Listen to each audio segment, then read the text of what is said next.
Well, hello everyone. Thank you for being here with us.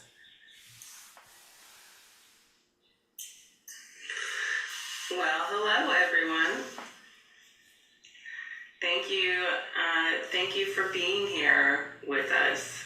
So I'm gonna have to figure out how to stop the playback sound. Well, hello everyone. Okay, I think that that's the answer. So thank you everyone in the audience for your patience as I figure out the tech. And thank you so much for Reverend Michelle, who is my guest tonight. I've had the pleasure of studying with Michelle many times over the years. She introduced me to the Four Agreements, which many of you have studied with me and has been an inspiration to me in many ways. Michelle is the founder of the Planned Happiness Institute and is here tonight to, as we explore authenticity, we'll be exploring two topics that Michelle has written really amazing books on, forgiveness and shadow work. Thank you. Yeah. And thank you to Philip from Skydance Media, who is moderating the chat for us. I'm so grateful to continue to have his support. Um, so I'm just one last touch on here. Philip says that he is excited to meet you, Michelle. Nice to meet you, Philip. Yeah. Normally I could see the person in the back, but I can't see you, but I know you're there. My God, you're just there. So I'm going to just take this moment to breathe us into the space. So I invite you to close your eyes if that feels comfortable to you. And either way, just settle in, follow your breath, allow it to lead you into your experience of the present moment, feeling your body, noticing anything in your mind, body, or spirit that wants your attention, acknowledging it, and then simply returning your attention to your breath. In this way, we're breathing into a container together, creating a space for all of us to get exactly what we need and to be really present with each other and most importantly with ourselves.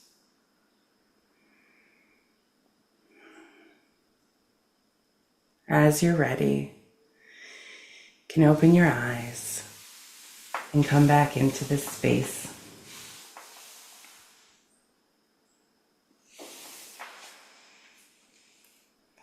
Hi, Susie. Thank you so much for being here with us. Susie shared that she's so excited for our conversation tonight. Lovely. So, uh, so Michelle and I discussed a few questions. So I'm going to ask the first one, which is what has been the most challenging shadow for you to forgive and love? So, thank you, Vita. Thank you for having me and for indulging me in this what I consider really sacred conversation. Because when we do this prayer, this forgiveness and the shadow work, it just feels like really sacred work, because it's all about that inner landscape. And Mhm. so I think for me, the most difficult one, which still today has teeny little threads of remnants that I see, and that is the part of me that has just felt like I never measured up as enough. Mm. Just never, and it's a combination of a few things. never measuring up is enough. And then to the extreme, which is really the yucky side of it, always thinking I was at fault for anyone's pain or discomfort. Yeah. Like if you walked in here today and I haven't seen you for months and you didn't have a smile on your face or whatever, I would think I did something wrong. It was so integrated. It was so integrated into all of my thoughts and my behaviors that I could not see out of it for a very long time. So that's probably it because it had these insidious little tentacles that lived in other parts of my personality, or for things sometimes we actually think that we're correct when we're wrong. We Hmm. think, oh, yeah, I really don't deserve to have that good because I'm not that good anyway. That kind of insidious kind of thinking that goes on. So if you're already convinced that you're not worthy, it's hard to challenge it. It's really Hmm. hard to challenge it. And then the forgiveness that came with that, the forgiveness part seems to be easier for me. It's learning how to recognize where the shadow is and recognizing that it's a shadow and then getting my attention off of where it's on the outside so I can own it. Because very often what I run into with my students so often, and I have this mantra in my class, and I'm sure you'll remember this: there is no outside, there is no other. And the purpose of that is to get the attention here, because this is all I can do anything about. But boy, the moment an emotion rises with so many people, that their attention goes whoop to the other person. Hmm. I can't do anything. We can't do anything about that outside person. So identifying the shadow it's not simple work in general, but that especially that one where I've been pretty convinced, yeah, I wasn't worthy anyway, which is Right. Yeah. terrible, but that was true that I believed it. It was true that I believed it. Yeah. I can really empathize with that. I mean, I know for me that's something that I've had to work through. I'm sure that for some of our audience that's true too. Yeah. Maybe all, this feeling of not being enough of I think that I think that we experience in society so many measures, right? We're measured in school. We're told we're not doing things correctly over and over again by Right. our role models. And we're taught that succeeding means getting that outside approval, right? Yeah. It, it's funny because I'm not sure exactly what you said that prompted this thought, but I what I do wonder is that because for there's socioeconomic implications for me here because what I notice in some of the different people I work with that when people are so financially comfortable and set in their lives that it is very easy to be distracted from that shadow. It's Mhm. very easy to not notice it. It's very easy to numb it. It's very easy to find all sorts of worldly distractions. So I feel for that actually category of people because the shadow still exists with all of us. But Mhm. being able to see it, I think is more difficult when you can easily distract yourself from it. And especially for people who distract themselves through substances and other habits that aren't necessarily that healthy. Not to say that everything's bad, but we have some unhealthy ways of coping. So,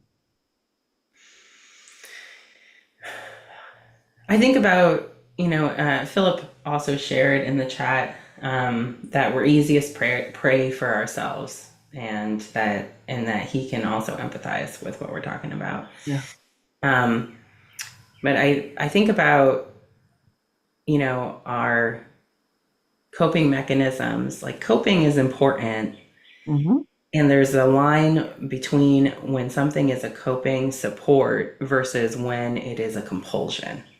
When it's something Oh, we oh, oh, okay. I see where you're going. Okay. that we compulsively Mm-hmm. turn to distance ourselves from what we're experiencing, right? Like there's a, you know, it's it's one thing to have, and it also matters why we're doing things, right? It's one thing to have a drink with dinner or a drink at the end of the night. It's another thing to have a drink because we want to get away from our moment, from the moment that we're in.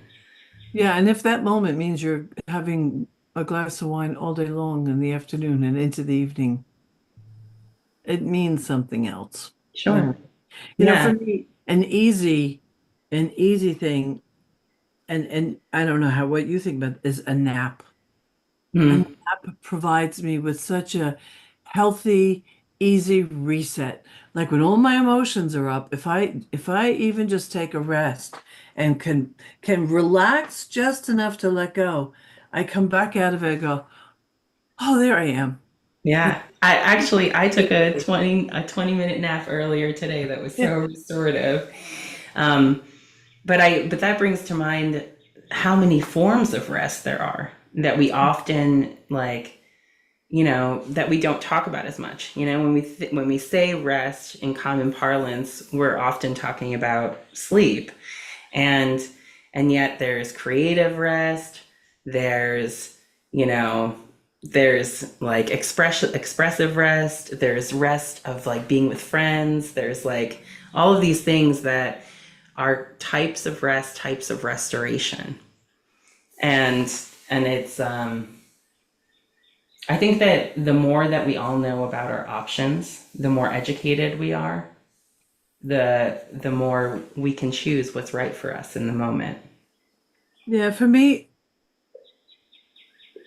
it requires us, or it works best for me when I have a little bit of seclusion, alone time, quiet time, silence is very enriching for me personally.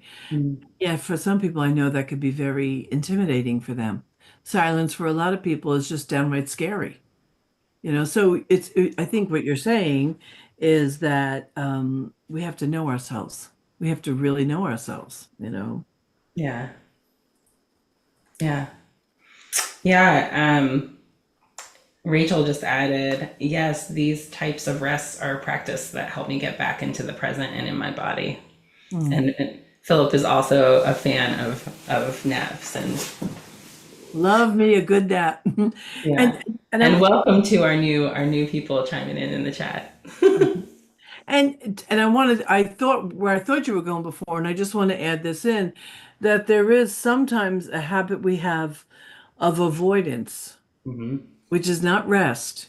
That's Hmm. avoidance. And I know you know that. That's spiritual bypass. Yeah. That's shutting off from our feelings so much because we can't or don't want to cope. Yeah, I love that you brought that up. It leads into the next question, Oh, actually, right? Which is how can we know that we fully moved through the emotions and stored tensions related to a shadow? yeah. Because if we don't move all the way through them, and we just feel better, then we're in that shaky foundation, then we're doing exactly what you're describing, right? Yes, yeah. So this is a little bit more complicated. This is a little further, this is a conversation if someone's had more experience with shadow that they'll understand. So like if I only was speaking to beginners, I would say when you'll know a little bit about when you're complete, when you feel complete or you're somewhat relaxed. But but if you're pro, you okay there? My phone falling. But if you're practicing other coping skills, right, or if you're trying to cope or you're trying to avoid, it could feel relaxed. You really have to know your body. You have to have a real intelligent, somatic awareness of what your body's telling you. But here's the real a hint, a clue that often we recognize shadows because we recognize they're sparked by people outside of us. Normally with shadow, I mean, normally with all of these things, we start on the outside because it's like low-hanging fruit. And if we're growing and we want to grow more, we say to ourselves things like, wow, why am I reacting to that person? Why did they get my goat so easy? Why, and we start noticing those things. But that's because when it comes to shadow, we have rejected and then projected onto another. Classic. Mhm. So what happens? This is the key. I've seen it. It almost feels like a miracle. The people who used to challenge you suddenly don't seem to show up in your life. Mm. Or, and this is so juicy, and I've had my students tell me this. Well, I did all this work, but I think I was wrong about him because he seems like he's changed. Where you complete it energetically within yourself, and then the filter that you see individuals through, that filter actually changes. And when the filter changes, you draw something else out, and you're not emotionally coaxed to respond or refute or any of those things. So there is a sense of calm and a sense of ease, and that comes over you. But the biggest test is, are you still dealing with the same people outside of you? Mm. That's the real key. The real key. I think about it as, are you still dealing with the same circumstances? Because whether or not it's coming from the same people, right? I Oh think yeah. like, this wonderful world that we're in will offer us the same circumstance from different people, Right. um, until, or I've Yeah, experienced that, getting it that's from true. different people until I'm all the way through. And so that person that you initially represented, that in any person who has those same characteristics, Hmm. will seem to just not be in your orbit anymore. They don't seem to be in your orbit. And I won't go into my metaphysical thought about dimensions because I do believe that we change our our situations so much that we literally, it's like we can't recognize or see the challenges anymore Hmm. when we raise our awareness and our focus so completely and have really healed it. It's like a personality that used to bother you. You don't even notice. You don't even notice them in the street, or you're amused by it, or you laugh at yourself. Yeah. That's another great indicator. When something that used to bother you about yourself or another, when it's healed, now you could just be amused by it. Now you can look and go, "Oh my God, I was such a bitch again." And you'll laugh because you'll just know, oh, all right. Sometimes I'm like that. Hmm. And without all the judgment, which is Yeah, another for great me, indicator. yeah, yeah. Those are all wonderful, wonderful indicators. I think, for me, the thing that I turn to the most is when I can be in the presence of the same circumstance and feel just unaffected by it. Of the things that you said, that's the one for me that is like chef's kiss. And not to fool yourself, like sometimes I'm a little hardcore with this stuff. Hmm. So I really pay attention to my body signals. Yeah, I really do. I think that's such an important part of it, of understanding what's happening.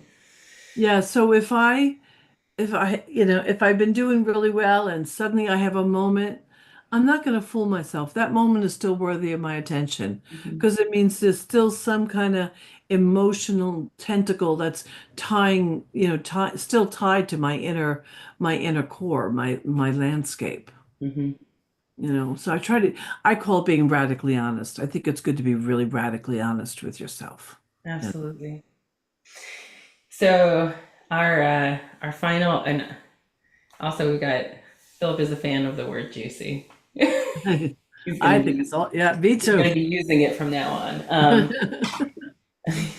Uh, and I just want to call out too, in terms of the chat, invisible lad. It's okay. Like we were sharing, like it's okay if one form of rest doesn't work for you, as long as you tie in with the ones that do. Mm-hmm.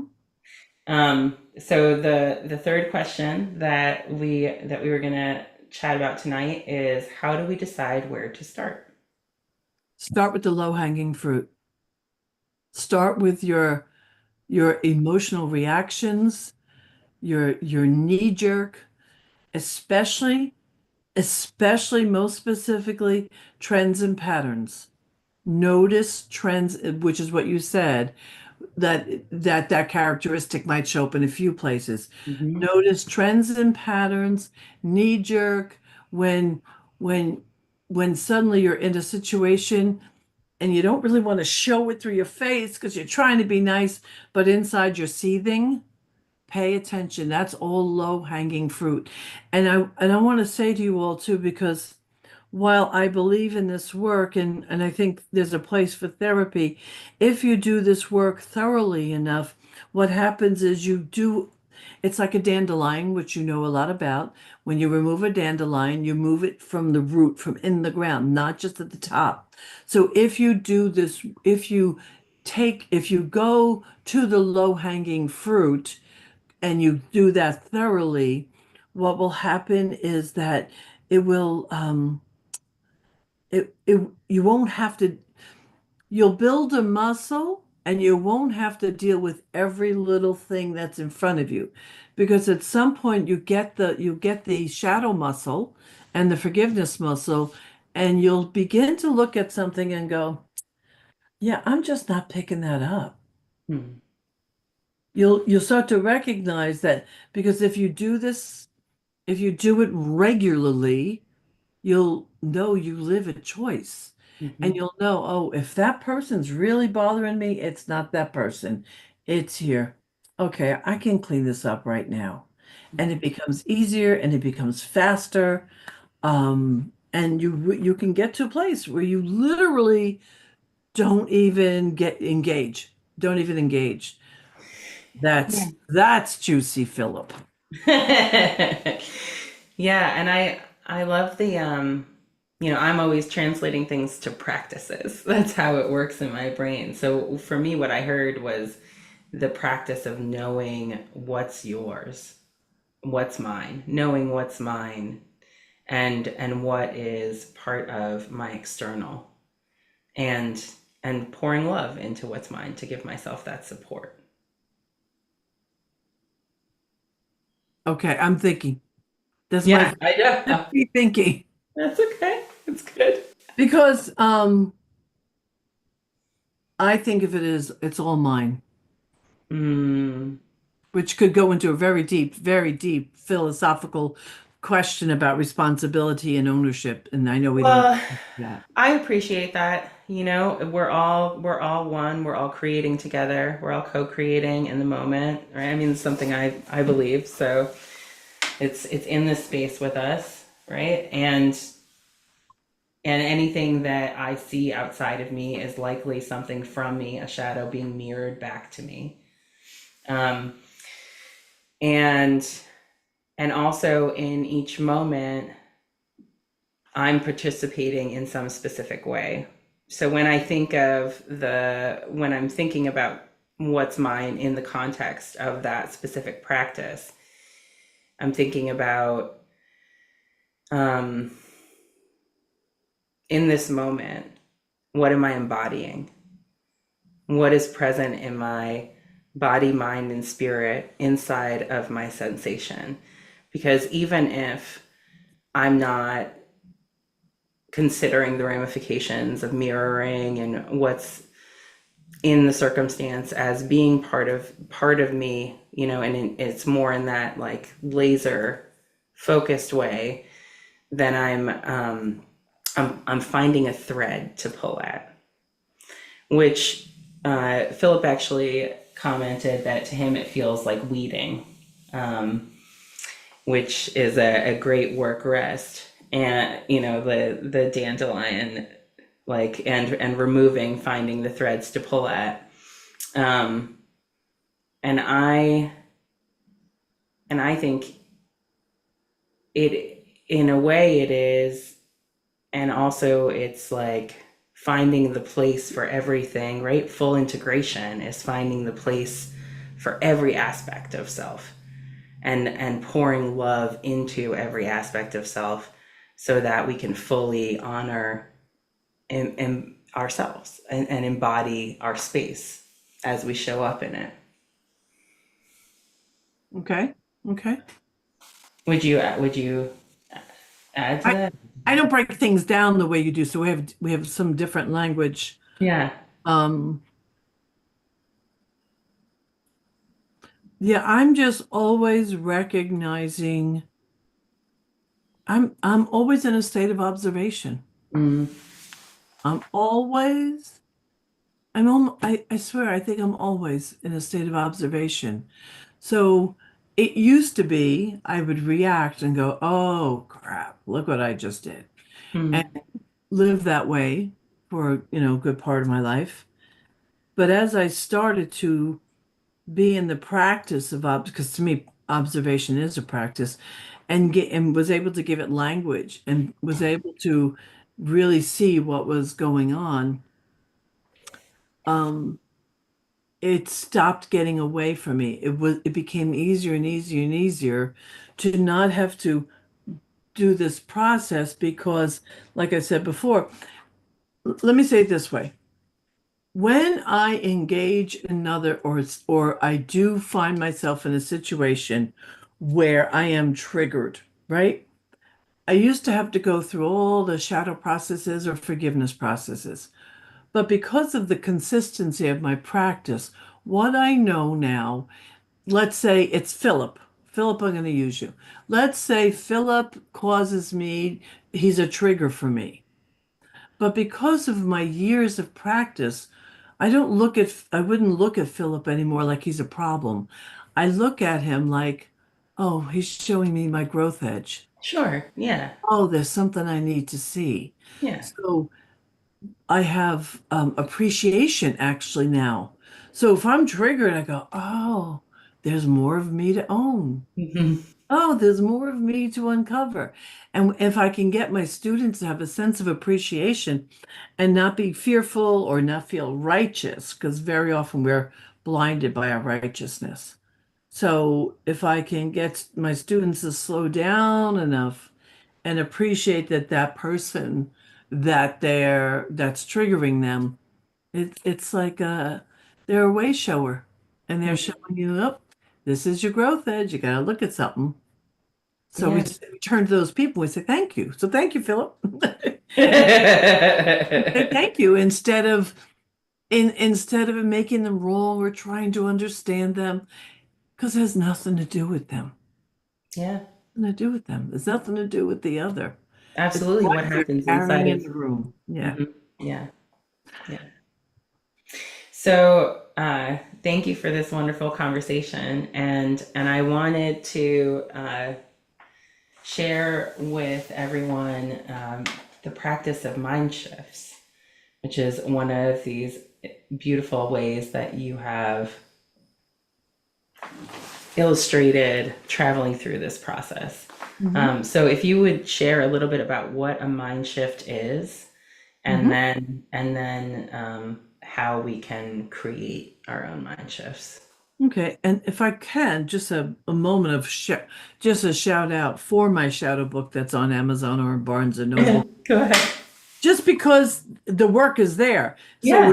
we're having this conversation about authenticity and shadow, but that's, so the work, and I've worked very hard to make it very palatable, very palatable.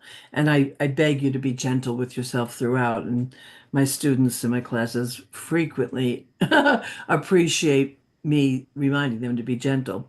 So yeah, a mind shift is, and it's, I think in the book I call it a spiritual mind shift, because what we know now, I mean, I knew it, didn't need quantum physics to tell me, but now with all the quantum sciences and all the scientific what's his name? Oh, the Joe Dispenza, because hypnosis was my old mode of transformation. So I understand about the brain, and I understand about our vibrational way of being in the world.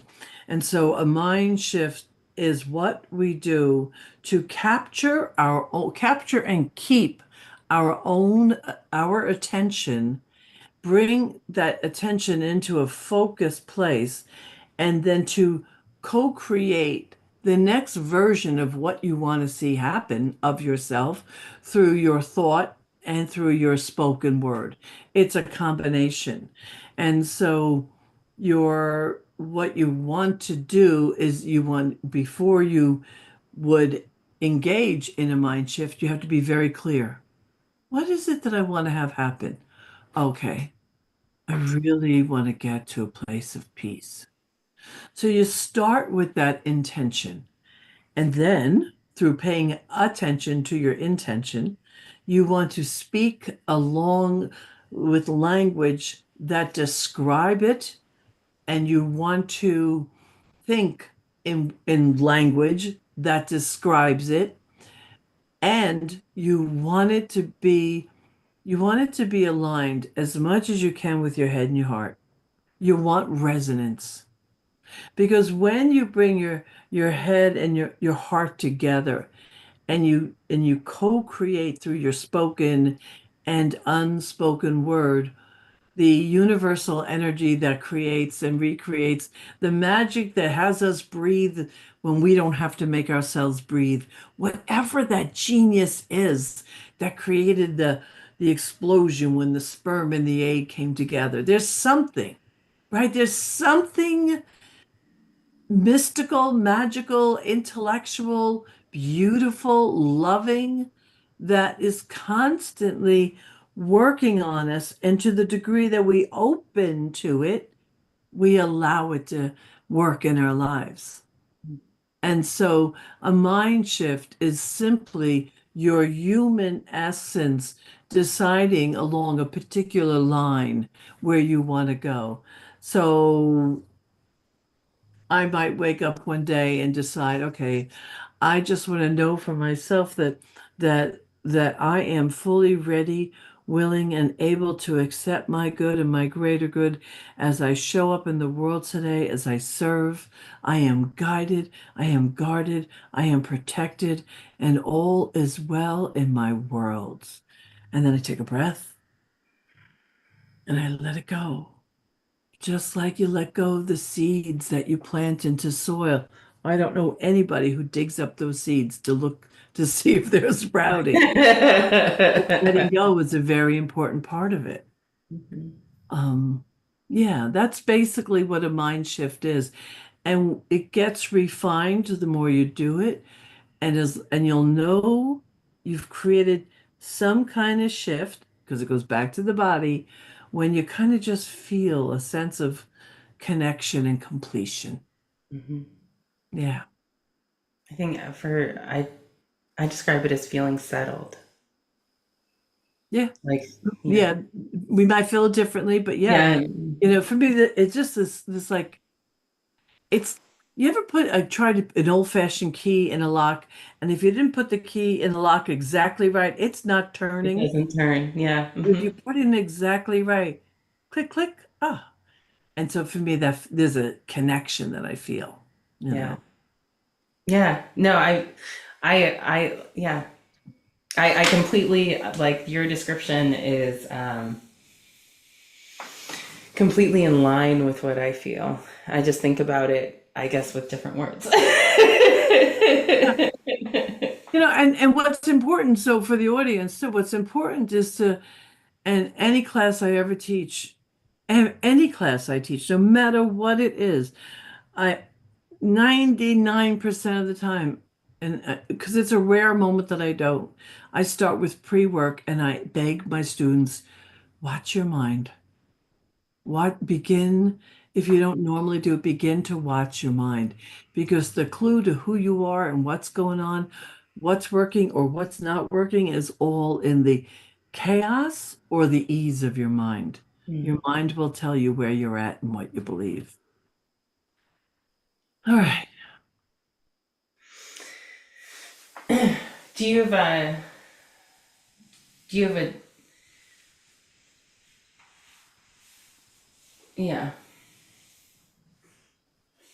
Do you have a tip on like how someone would identify where to point their first mind shift? Like we talked about low hanging fruit earlier, Mhm. but Well, because I think it's important that you learn to get comfortable with it, that it becomes your go-to. Mhm. So where I would tell beginner students to go to is raising your I am. And what that means is the I am, I have, I can, I choose, I do. So that you're building the foundation of your belief system so you become stronger. I am worthy. I have all that I need. I choose a life of ease and grace and you know, I choose to live a glorious life. I am, I have, I can because I know I can. I can accomplish what I need to accomplish. So that language, the I am, I have, I can, I choose, I do, is just a simple way of building. I think of it all as building muscles. Mhm. Building muscles. So you'll build your muscle of acceptance. And the part B of that is begin with the characteristics that you value. I walk in love. Mhm. I walk in peace. I recognize and activate compassion wherever I go. Because if you take care of the core of your being and your body temple, a lot of the other things we talked about won't even show up, to be honest. Sure. Feed. It's like, it's just like, again, I keep going to gardening tips, which I know you appreciate. You don't fertilize a plant by pouring fertilizer on the leaves. Mhm. Right? You fertilize a plant by fertilizing the soil. You feed it systemically. So you feed the systemic being that you are, and the outpicturing will be stunning. It'll be stunning. Yeah. Hmm. Well, thank you so much. If you'd like to, thank you everyone for being here with us. Reverend Michelle is going to shift us out and out of this space, this container that we breathed into in the beginning. And then we'll be here for a few more minutes if anyone has additional questions or comments that you'd like to share in the chat. Beautiful. Okay. Happily. Let us take a breath together, please.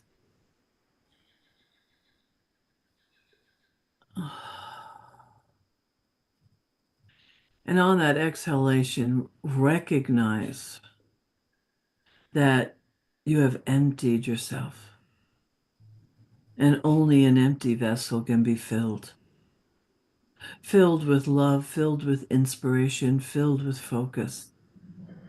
So let us get a sense of all that fills us right now.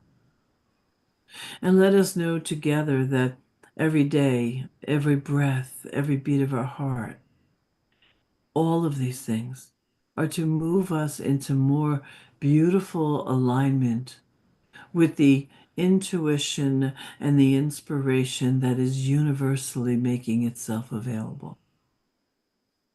So every day we show up. And every day we receive guidance for what is ours to do. So I feel a great sense of appreciation as I release this shift into the law that activates it. And so it is. And so it is. Thank you. You're welcome. Well, Philip has commented that what a great conversation. Thank you, Philip. Yeah, and Philip, if you have the opportunity to go to Amazon and grab the book, you could add that to the chat too. It is in the description, but you could go ahead and put the shadow workbook inside of the chat. And Rachel says thank you.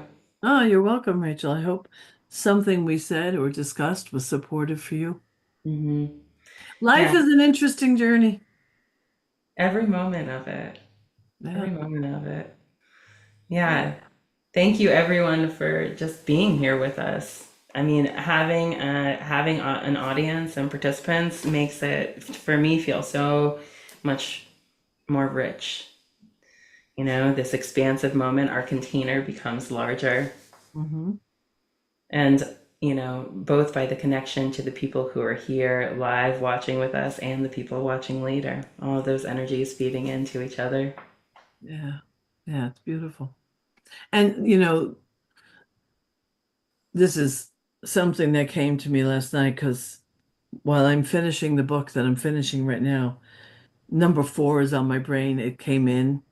And what I realized that people like us, and when I say us, I mean anyone who in any way resonates with you, me, us, or anybody like us, that the more we lean into each other, we create a network and we create a strength of connection, like adding, more and more fiber optics to a strong, although that's probably a thing of the past, making the connection stronger, and that together then we can unplug from the matrix. Hmm.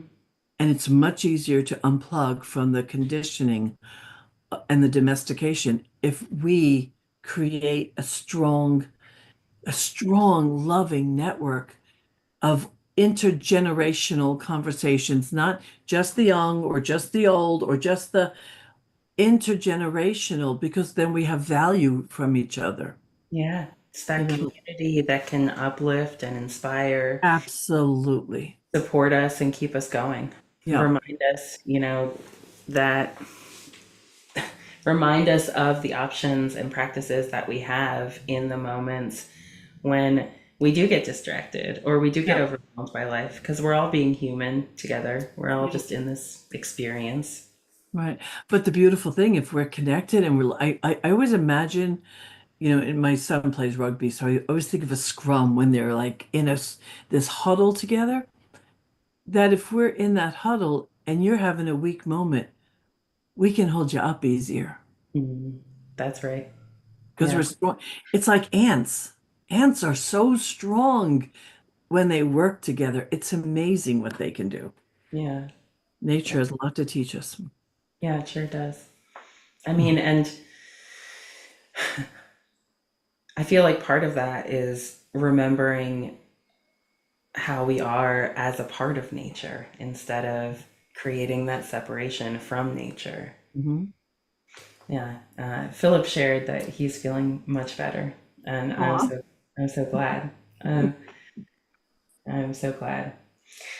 Um, Thank you again, Michelle, for being here with Well, me. thanks for It's been having me. wonderful having you here. In 2 weeks, I'll be back again with Meg Evans, who is an assistant professor of higher and adult education in the Department of Leadership at the University of Memphis. Their research centers advocacy, activism, and resistance practice in higher education. You can find out more about them in my description for the next show. And for now, I'm gonna sign off and say I love me, I love you, I love us. I'll see you soon. Thank you all. Be bold, be brilliant. Hmm,